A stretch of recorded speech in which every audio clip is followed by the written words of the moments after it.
Here's your wrestling news for October 8th, 2021. And your headlines for today include: SmackDown's biggest babyface problem is good news for Roman Reigns. Vince McMahon wanted CM Punk to make fun of Stephanie McMahon in Pipe Bomb promo.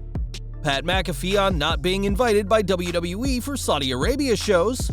Braun Strowman keeps trying to get his job back with WWE. How he felt after his WWE release. Braun Strowman gets offer from indie company to be their janitor. Former Impact wrestler arrested, mugshot photo released.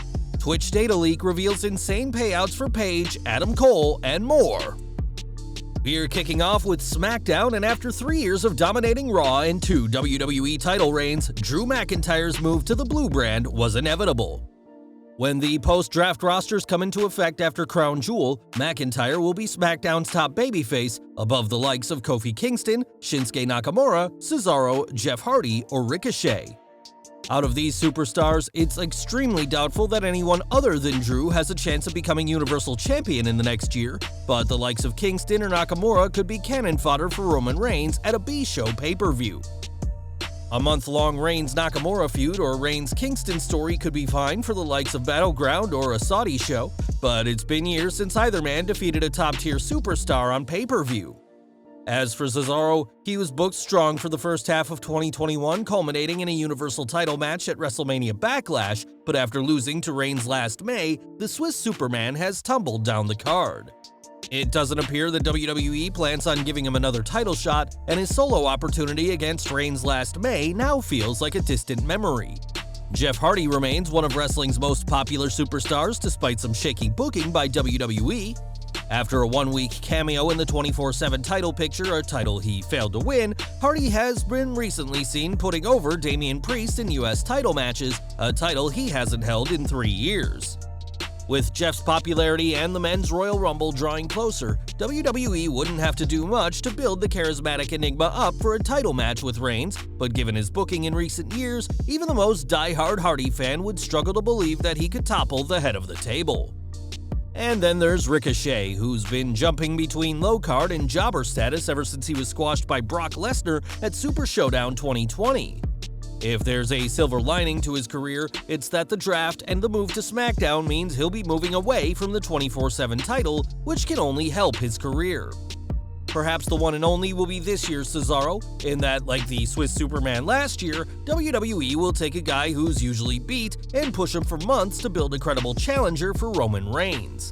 The difference is that Cesaro, for his bad booking until last year, was at least always praised by WWE as one of the strongest men in wrestling, whilst Ricochet has received no such accolade. It's going to take a lot of work to get there after years of WWE telling us over and over and over again that Ricochet is a loser. The past year has seen WWE work some magic over the SmackDown mid-card, with Cesaro and Jey Uso both being built as possible contenders, and the Blue brand will need to do that again very soon, or face Drew McIntyre being involved in a lot of pay-per-view title matches, booking that eventually backfired for the Scotsman during his tenure as WWE Champion. Roman's biggest threat isn't a SmackDown superstar, but rather the free agent Brock Lesnar. And if the reports of WWE wanting their Saudi events to be must-see shows, what better way to do that than to have Lesnar win the title this month? If Lesnar doesn't stand tall at Crown Jewel, then Reigns may indeed be holding the Universal title for another year, which isn't as horrifying as a Lesnar part-time reign, thanks to Roman being one of wrestling's most entertaining stars over the past year. Barring injury, it may be another year before we consider who could take the title away from the Tribal Chief, as right now, none of SmackDown's newest crop of babyfaces, except for maybe McIntyre, are on his level. But who do you think should dethrone the Tribal Chief, and when should Reigns drop the belt? Let us know in the comments below. In June 2011, CM Punk cut his infamous pipe bomb, where he aired some real grievances with WWE and those in charge. In one line, Punk referred to Vince McMahon's idiotic daughter and doofus son-in-law, a dig at Stephanie McMahon and Triple H.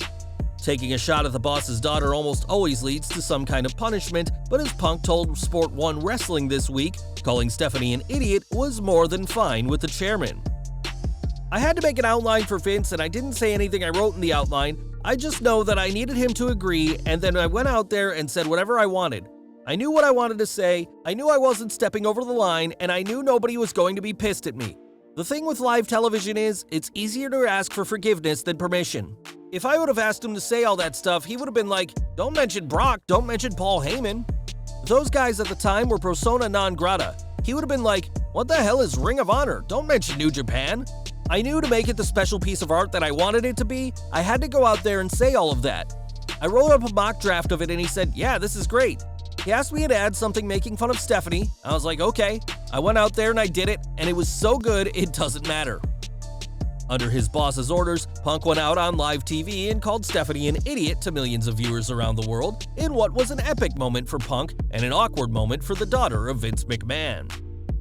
Later this month, WWE will return to the King Fahd International Stadium in Riyadh for Crown Jewel, but not everyone is making the trip to Saudi Arabia. On his show, SmackDown commentator Pat McAfee explained that he won't be at Crown Jewel on October 21st and said, yeah, WWE's heading over there. I wasn't invited. It's a real shame. Good luck. I'm not going to be a part of that. Hey, listen, I'm not supposed to be a part of that. I'm happy I'm not going or whatever, but I don't know how that whole thing plays out 10 years, 20 years from now looking back on it. But the shows, everybody said it's insane over there. It's awesome, until they get stuck there, and then I got to call Buffalo SmackDown. McAfee's line about being stuck is a reference to the debacle after Crown Jewel 2019, where the roster were detained before their flight took off, a situation many superstars compared to a hostage situation. With so many people stranded in Saudi Arabia, McAfee was flown to Buffalo, New York for the November 1st, 2019 SmackDown, which also featured a host of NXT superstars to fill the card.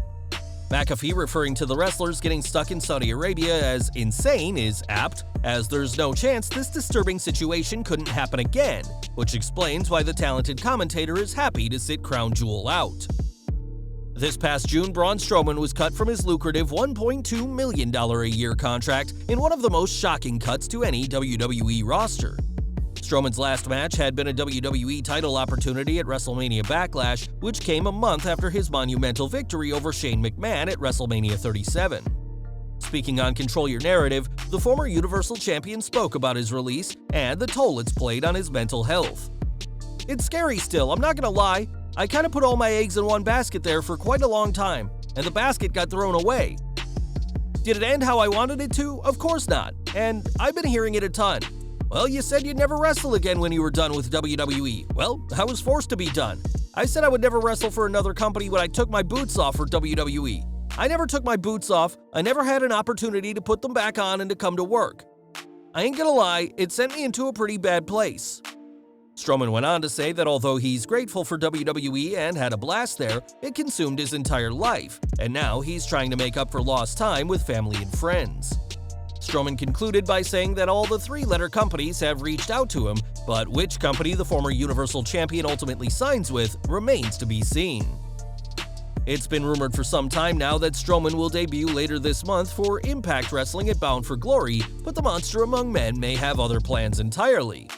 When Ringside News was contacted by Strowman's management agency, they were told that the former Universal Champion has had talks with WWE, but didn't answer any questions about whether discussions are still ongoing. This is completely different to what a source in WWE has said, as a member of Creative made it clear that the company isn't interested in Braun, saying that if WWE wanted him back, he would have already been in the fold.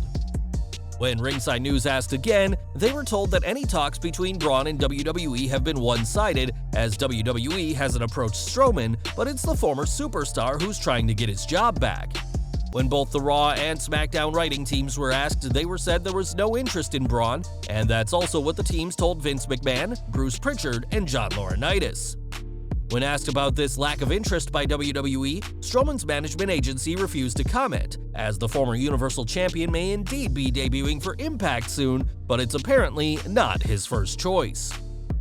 Strowman may be hoping to be back in WWE rather than Impact, but at least he'll be wrestling in the Nashville promotion if he joins. That's more than he'd be doing if he signed with Black Label Pro, as the indie promotion fired off a job offer this week to Strowman, but not as a wrestler. Instead, BLP called Strowman a great addition to our janitorial staff, in response to Strowman's claim that every three-letter promotion has offered him a contract. If Strowman doesn't join Impact later this month, then it'll be interesting to see where he eventually shows up. But if Black Label Pro get their hands on the former Universal Champion, he'll be cleaning tables, not putting his opponent through them. Impact isn't the only possible home for the Monster Among Men, as during a media call to promote the upcoming Fightland event, MLW CEO Court Bauer was asked about Braun Strowman. Speaking about the former superstar, Bauer confirmed that MLW has had talks with him, but that the two parties couldn't come to terms.